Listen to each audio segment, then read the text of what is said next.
Mu mwaka gwa 2009 Linnet Nkunda akola yakoma okukola emirimu gy'enzo okuyita wofiisi n'asalawo afuuke neekolera gyange. Ono yatandika mpola ng'akola ice akozesebwa mu kunyogeza ebyokunywa gamba nga soda. Kati eno business n'agitandika mu mwaka gwa 2017.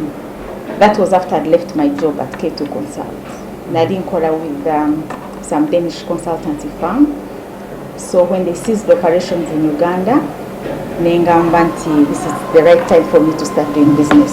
Toka mu mwaka 2015 business eno yagootanamu gwama n'akusaba bya nsusso. So twatandika mu 2009 ne tukola, but in 2015 netufunamu challenges. Ngayo bagamba nti etefe tusa mugenyi.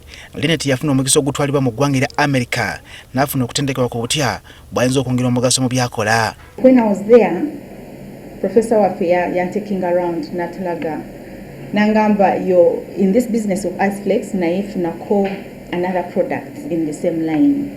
So that's when the idea of ice flakes was birthed. Ng'akomyewo yatandika okukola ice mu bibala kyokka nga kino kyatandika mpola ng'amakanda agasimbye luzira. I wanted kukola ice nga ali healthy, so I didn't just want to use water and color.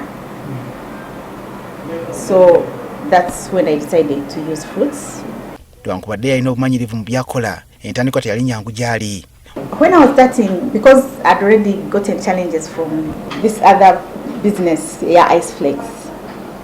So because we had started big, this time nagamba I want to start small and grow. Bwe ku byasenga nnyo okumusomooza bwe butaba na bakitunzi abamanyi bye bakola. You know, when you're starting a business, you're not so canofina market. So that's what happened to us. Twatandika nga tetulina budget ya marketing, naye still when the product was out, nafuna sales team and myself netugenda mu market. N'entambuza ice yali nzibu ddala gyali anti bakozesanga akamotoka katono ddala okubuna ekibuga. When we just started, we were using our small car, a RAV4, so we'd put our freezer in the RAV4 and then we would supply. Naye kati tufunye a truck which is refrigerated. Okumu ku kusomesebwa kwafunye be bantu bakozesa okusubira okusasula ekisuka mu kyalina. Oluusi they come here with high expectations. They forget that this is a startup. So abamu, especially ababa bamaze university, bajja wano nga be expecting to earn a lot of money, which sometimes I cannot afford. Mu kaseera kano business ekuze kyokka nga gamba nti ayagala kulaba ng'erinnya lya business ye lifuuka luyimba buli eri mu Uganda. My brand ngekuze nga it's like a household name. Ogenda market, all the children are talking about ice pops.